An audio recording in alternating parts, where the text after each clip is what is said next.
គ្រប់ជំរាបសួរពុកម៉ែបងប្អូនទាំងអស់គ្នាបាទថ្ងៃខ្ញុំបានមកលេងខ្ទុំឥឡូវបង្ហាញផ្លូវនេះដែលកំពុងតែទុំបាទដែលដាំនៅតាមព្រំលបង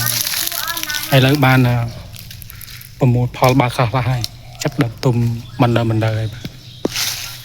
នេះជាផ្លែហើយទីអូនបង្ហាញផ្លែដែលមិនទាន់បេះទៀតបាទនេះគឺជាផ្លែចាប់ដើមទុំមកពុកម៉ែបងប្អូននេះវាទុំមែនណាបងប្អូនដែលមានតម្រូវការចង់បានមិនណាបែបធម្មជាតិអាចតាក់ទងមកបងប្អូនបានចំនួនមានកំណត់អសូវផ្លែច្រើននេះមកផលបានតិចនេះផ្លែរបស់វាដែលមិនទាន់ទុំពុកម៉ែបងប្អូនដាំតាមព្រំលបង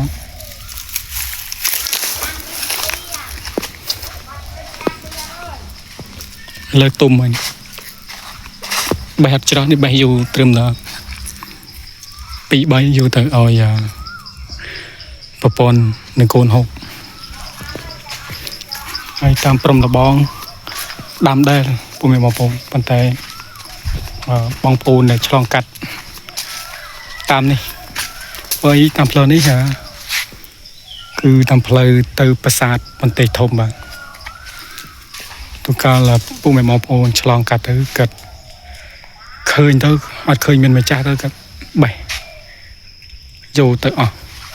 តាមគីមគឺអស់ឲ្យផ្លែគីមផ្លូវពុកម៉ែបងប្អូន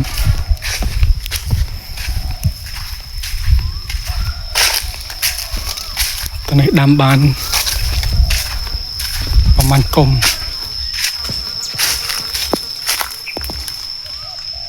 អត់ទុំទេពុកម៉ែបងប្អូនដែលមានតម្រូវការម្នេះបែបធម្មជាតិហើយតាក់ទងមកបងប្អូនបានបងប្អូននៅក្នុងខេត្តសៀមរាបដែលស្គាល់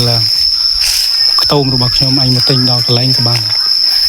មានតិចទីបងប្អូនតែជាមុន10-20ផ្លែប៉ុន្តែធម្មជាតិដាំគ្មានជាតិគីមីកណ្ដាលប្រៃ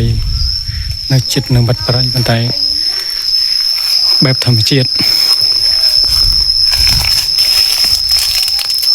ដែលមកទុំតិចៗហើយបងប្អូន